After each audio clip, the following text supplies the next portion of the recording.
Good morning, সবাই কেমন আছো? আশা করছি সবাই খুব ভালো আছো, আমিও ভালো আছি। আজ সকালবেলায় উঠতে উঠতে আমার 7:30 বেজে গিয়েছে।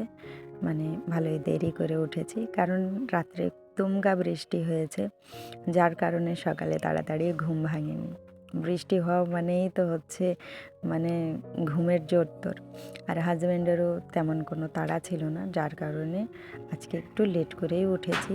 আরও বলেছে সকালবেলা আজকে কিছুই করতে হবে না, যার কারণে আরও লেট হয়ে গিয়েছে। যাই হোক, এখন সমস্ত কিছু গুছিয়ে গাছিয়ে নিচ্ছি। যেহেতু রাত্রে বৃষ্টি হয়েছে, তো এখন উনুনে রান্না করা যাবে না। যতই ঢেকে রাখি না কেন, সাইড দিয়ে জল গিয়ে গিয়ে উনুনটা ভিজেই যায়।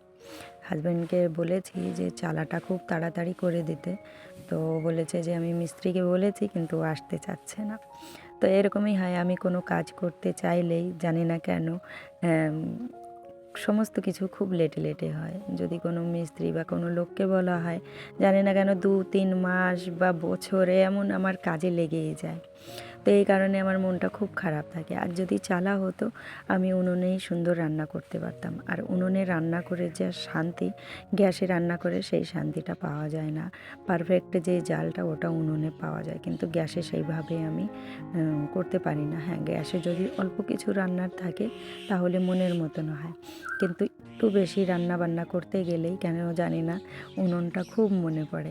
যাই হোক, জ্বালানিও ভিজে গিয়েছে, উনুনটা তো ভিজা আছেই। থেকে থেকে রোদ উঠছে, থেকে থেকে বৃষ্টি হচ্ছে। মানে আজকে ওয়েদারের কোনো ঠিক ঠিকানা নেই, কেমন কি। তো কাজ বাজের ফাঁকেই এই যে এনারা চলে এসেছে। এখন এনাদের খেতে দিতে হবে, প্রত্যেক সকালবেলায় দিই। আর এক জোড়া শালিক তো সারাদিন আসতেই থাকে। আমার মনে হয় ওদের যখনই খিদে পায় তখনই ওরা চলে আসে, আর ওদেরকে একটু খাবার একটু একটু করে দিই। আর সকালবেলায় এই যে সবাইকে খেতে দিয়েছি, ওই যে জোড়া শালিক পাখি, ওইগুলো অন্য কাউকে খেতেই দেবে না।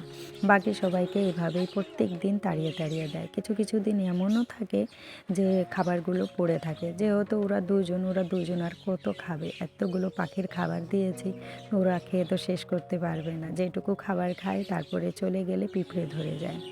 আজকে দেখছি এরা জোর করে খাবারগুলো খেয়েই নিচ্ছে। যাই হোক, প্রত্যেক দিনের এই সকালের দৃশ্যটা থাকে, দেখতে বেশ ভালো লাগে। আমার মনে একদম ভালো হয়ে যায়। এই জন্য সকালবেলা তাড়াতাড়ি আগে উঠানটা ঝাড় দিয়ে এদের খাবার দেওয়ার ব্যবস্থাটা করি। আজ বেশ কয়েক মাস পর আমি লং ভিডিও দেওয়ার চেষ্টা করছি, অনেকটা আত্মবিশ্বাস নিয়ে। হয়তো ভিউজ অনেকটা ডাউন হবে, কিন্তু আমি ভেবে রেখেছি যে সেই নতুনকালে যেমন ভিডিও দিলে ভিউজ কম হলে মনটাকে খারাপ করতাম না, এখনও সেটা করব না। নিয়মিতভাবে কাজ করে যাব, হয়তো সব কিছু ঠিক হয়ে যাবে। যেহেতু চ্যানেল মনিটাইজ করা রয়েছে, আমার ডলারও জমা রয়েছে, তো আমাকে এখানে খাটার দরকার আছে। না খাটলে কিছুই পাওয়া যায় না। তো আমি সেই আত্মবিশ্বাসের সাথেই ফিরে থেকে শুরু করেছি। আশা করি তোমাদের ভালো লাগবে। আমি যেখানে এই থালা বাসনটা ধুয়েছি, সেই ট্যাঙ্কির জলটা এখনও অনেকটা কম হয়ে গিয়েছে, কারণ হাজব্যান্ড বলেছে যে জলটা শেষ করে দিলে ও ট্যাঙ্কিটা ধুয়ে দেবে। 15-20 দিন পর পর ট্যাঙ্কিটা পুরো পরিষ্কার করে দেয়। যাই হোক, বেশিরভাগ জলটা এখন ওই ভরে দিচ্ছে, না হলে আমি বালতিতে করে করে জলটা ভরি। একটু কষ্ট হলেও যাই হোক, শরীরের ব্যায়ামটা হয়ে যায়। আজকে এই সমস্ত কাজ করতে করতে আমার অনেকটাই টাইম হয়ে গিয়েছিল। প্রত্যেক দিন সকালবেলায় উঠে আগে ওষুধটা খেয়ে নিই, আজকে আর ওষুধটা খাওয়া হয়নি।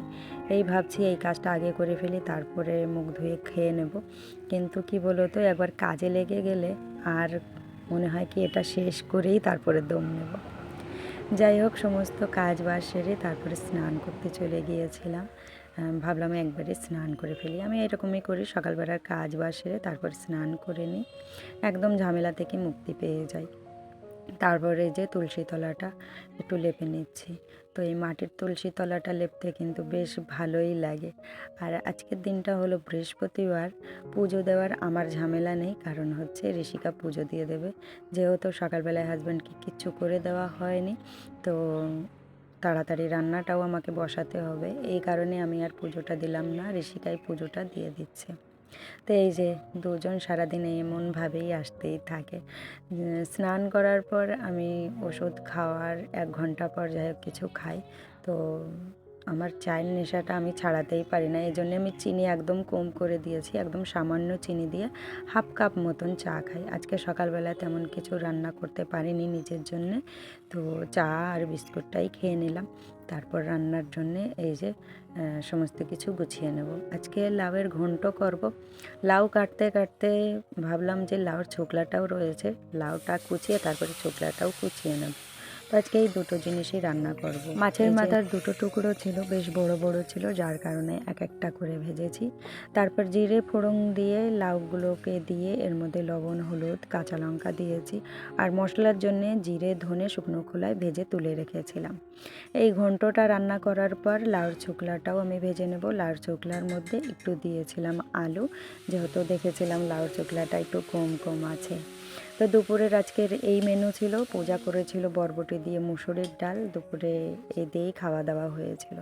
তো বন্ধুরা, আজকের ভিডিওটা তোমাদের কেমন লেগেছে তোমরা কিন্তু জানিও, ভালো লাগলেও জানিও, না লাগলেও জানিও। আর চেষ্টা করব প্রত্যেক দিন ঠিক দুপুর 2টোর সময় ভিডিও দেওয়ার। তো চলো, সবাই ভালো থেকো। আর খাওয়া দাওয়ার পর আমরা বিকালবেলায় যাই একটু হাঁটাহাঁটি করতে, তাই আমি আর পূজা গিয়েছিলাম। সবাই ভালো থেকো।